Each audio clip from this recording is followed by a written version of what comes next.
Captive World by Margarita Chopenko. Part 4. On the Edge. Chapter 1. The king is ill, the Queen Mother thought as she walked down the corridor to her wing of the castle, accompanied by a maid carrying a three-pronged candlestick. Terribly ill. The inflammation isn't going away. Is there truly nothing that can be done? Deep in her thoughts, Marie did not notice that one of the doors to the corridor they were walking down was ajar. It would not normally have escaped the eyes of the maid following her, but something seemed to stir in the recess of the wall opposite the door, and she shifted the candlestick in that direction. Not noticing anything suspicious, she continued on her way. When they reached the end of the corridor, they turned to the right, taking the light with them, leaving behind a deafening darkness. Gloom, under the silent cover of which shadowy forces spread their dull, gray wings. Swarming and digging, rising and falling, they rush along the diagonal of a great circle, and, invisible, masterfully glide through the narrow rifts of time, disappearing into parallel depths along predetermined paths. Or, heedless of obstacles, they flow on thin air currents of what we call space, penetrating and melding through the thinnest cracks of the thick walls of human habitations, insidiously taking away the last hope from their defenseless masters. The old queen entered her chambers and went to the window. The darkness of night was thinning, shining with a thin streak over the edge of the forest in the distance. Somewhere out there, her messenger was flying through the woods, counting miles. It was 3 days' ride to Ronsaret Abbey. Gerard left yesterday morning with a letter to the abbess. Marie had high hopes for Eleanor's help, on the mutual understanding of women, though the abbess had never had children herself. The king's profligate and extravagant life before his marriage was a sin her son was now paying the bill for. And perhaps he deserved it, but not to this extent, not death, she cried silently. In addition to his sore arm, his general condition was deteriorating. The fever was wearing him down. He was delirious at night, and during the day he had no strength and his responses were confused. She woke fearfully every morning, afraid she might see signs of an obviously irreversible process. The Lord does not hear my prayers, Marie thought sadly, not with the sins I bear. But the Lord will hear the prayer of those whose pure voices are constantly in communion with him. Yes, it must be so. Marie imagined a large group of nuns praying for her son at the same time, and their voices carrying up to the very dome of the church, and farther, upward. They cry out to the Lord only for the recovery of her son, the anointed of God. Tears of joy and hope flowed down her cheeks. Of course, their hearts wouldn't cry as loudly as a mother's heart, but who knows where true strength lies? Ah, the important thing is for Gerard to have time to deliver the letter to the abbey before the start of the all-night service, Marie thought anxiously, and, blessing herself with the sign of the cross, fell asleep. Chapter 2. Gerard felt as if he was floating in a thick black fog, sensing nothing. No cold, no wind, no sounds. Am I dead? He thought, peering into the pitch darkness. Or have I fallen deaf and blind in 1 second? Tired, he began to put his head down on the neck of the horse, which was slowing down from its gallop, and dozed off. He woke up when he heard her soft neighing, and, quickly raising his head in complete darkness, realized that they were walking in the forest between the trees as coniferous branches began to claw at his face and shoulders. The horse's steps were muffled by a thick layer of age-old needles lying on the ground. It was deafeningly quiet, with not a single breath of wind in the dense forest. As he moved along the trail, the darkness became clearer, outlining the pale stones sticking out of the ground. Gerard realized that the path was passing by an old cemetery, and that he would soon be out of the forest. Perhaps there's a monastery close by here, he thought hopefully. The moon appeared through the thinning trees over a large field populated with gravestones, with sparse trees between them. As the rider approached the edge of the forest, he stopped. He was in no hurry to leave his shelter. Looking around and surveying the terrain, he saw that the path out of the forest crossed a slope and went out to the cemetery, getting lost somewhere in the distance between its tall monuments and mausoleums. Ah, if only he could have avoided the cemetery. But the path ran through it, and he could not leave it. After thinking for a moment, he decided that maybe he could cross it quickly.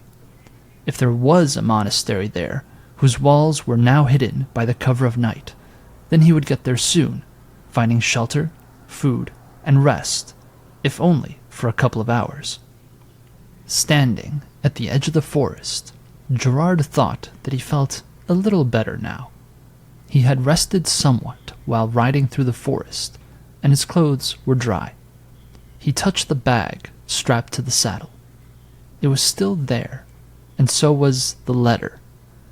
Everything that had happened to him earlier, before he had found himself in the forest, now seemed unreal to him. Maybe I just dreamt it all, he thought. But then where's my cloak? He remembered how its lacing had nearly ripped his head off, and his ear still hurt. Or maybe it was a branch in the woods that tore it off, he suggested hopefully. But then he distinctly remembered the hem of the cloak floating upward through the air and the large, dark wings. If it was a dream, it was a nightmare, he thought gloomily, and looked up again at the sky and the sad panorama creeping away before him. The distance he had traveled in the forest was a few minutes of flight for those winged ones. It's foolish to hope that they've disappeared. They must be here somewhere, he concluded, peering into the dark places behind the tombstones and slabs ahead. Listening to the silence of the night, broken only by the quiet rustle of the breeze, saturated with the resinous smell of pine needles, he suddenly thought about the eternity of the universe. Here, a black mantle draped over the firmament, with brilliant beads of stars hanging above the forever silenced bustle of life. Only the moonlight obligingly illuminated what was left of those who dared to live and create under that silent eye. Those who might have been like he was now, who once stood here on this edge of the forest, full of courage and determination. The rider looked up at the moon. "Tell me," he called. "You can see everything."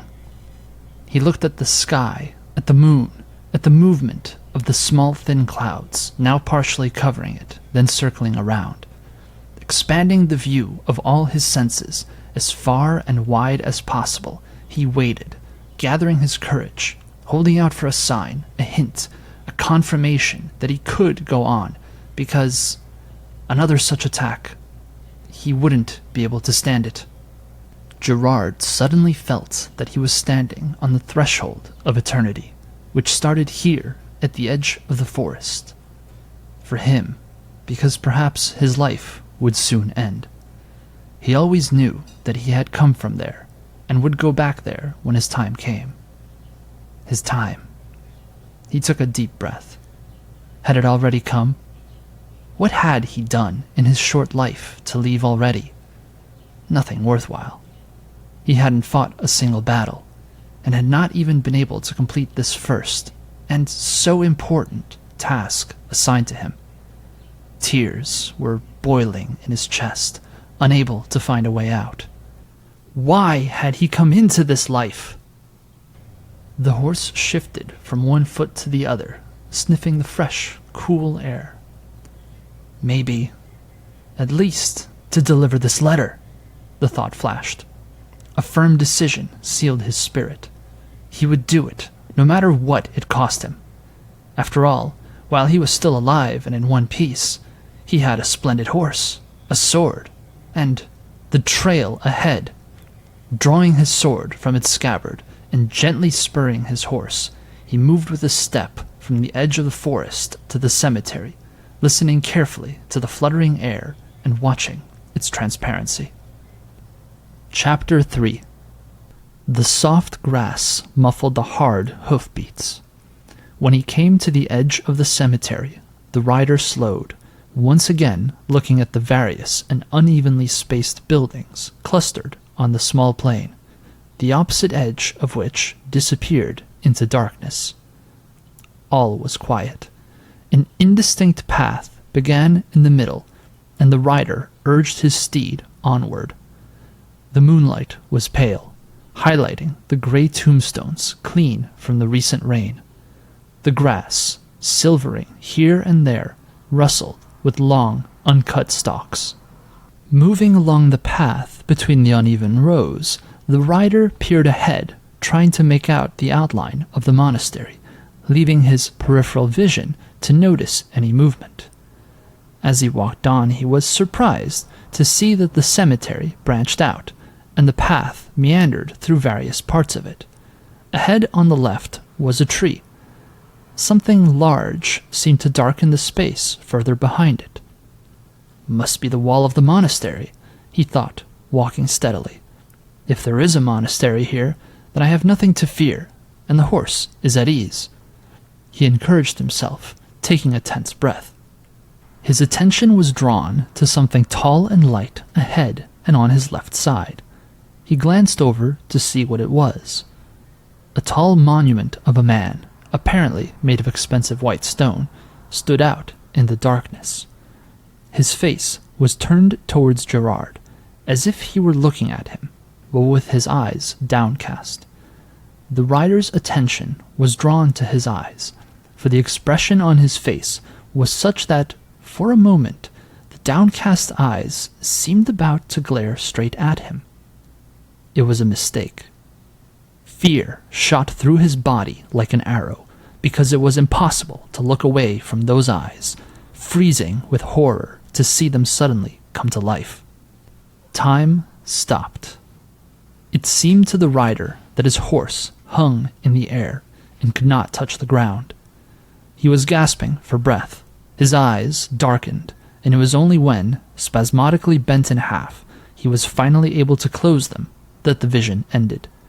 Barely catching his breath, and with a throbbing pain in his head, Gerard realized his mistake and came to the conclusion that he should not look around and should only follow the path instead.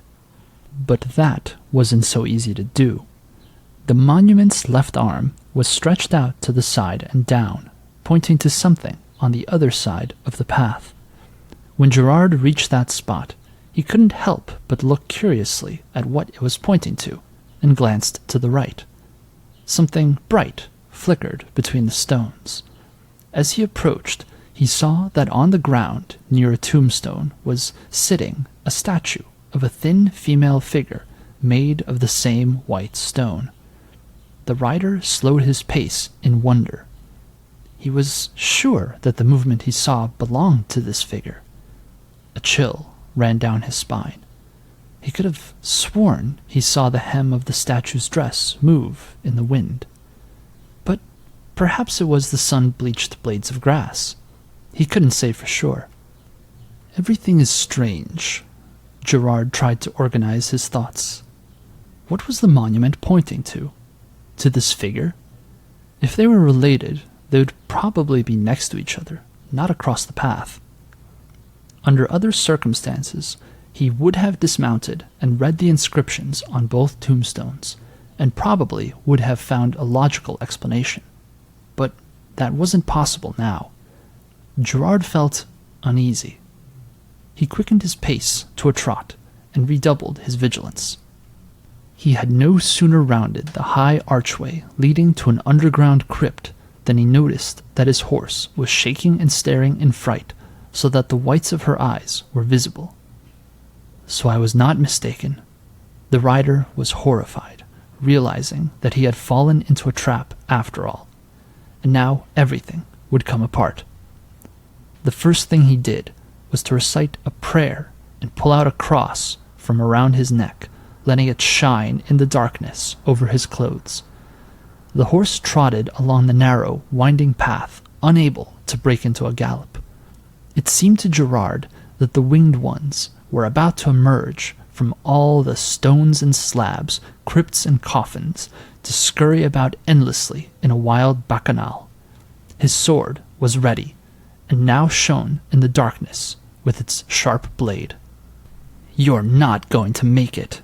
You won't be able to spread your wings near the monastery," he hissed gloatingly, sending his horse into a gallop as he neared a tree. As he approached it, frantically peering into the darkness, he heard a wild shriek, trampling and screaming behind him, almost simultaneously with what he saw before him. The dark, dilapidated walls of the long-deserted monastery protruded jaggedly in the sky. Abandoned by people and unable to resist time, they were slowly disintegrating, overgrown with grass, and now apparently a haven for dark forces. On their remnants, winged creatures and other beasts sat here and there, the likes of which you could not find even in the most dense forest. Gerard's heart sank. Then everything happened quickly and suddenly.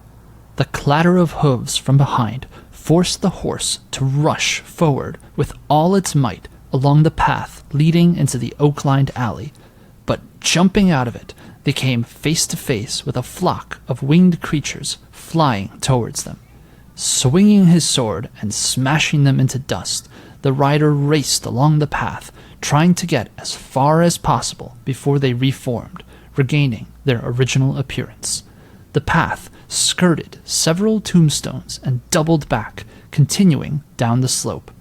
Gerard decided to shorten the distance and jump over a row of graves.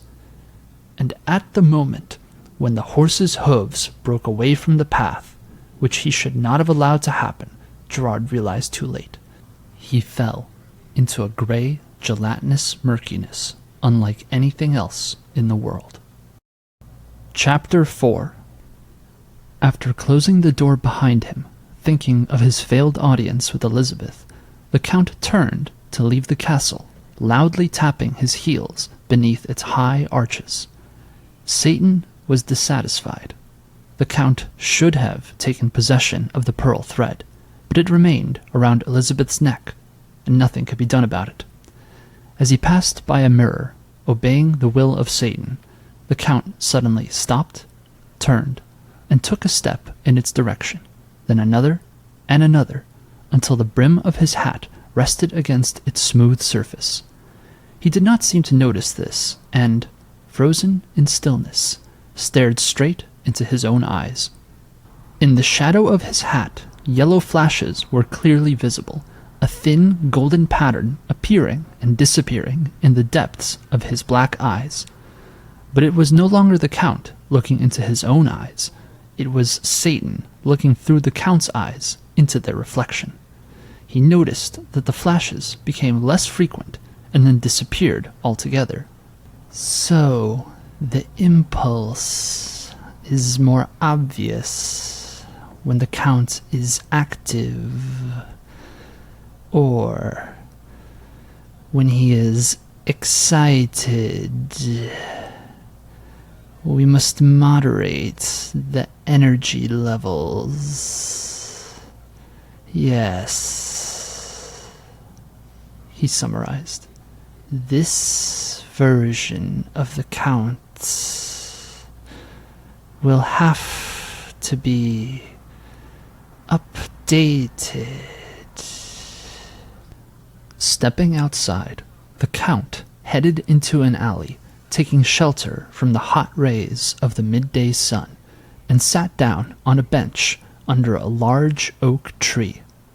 Now was the time to take stock and make a decision for further action. He had 10 minutes before his meeting with Dorian. She was waiting for him at the pillar of the dilapidated castle. The Count saw the edge of her dress as he turned onto the path leading to the old ruins.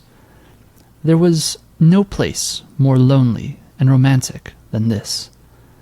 The remains of the former walls, having played long with time, slowly surrendered their positions, settling deeper and deeper into the ground, overgrown with wild, centuries-old, uncut grass. And only the wind, the nephew of time, ruled this place, howling and rustling, fragments of once fateful decisions that signed the verdict of their own master. Dorian trembled.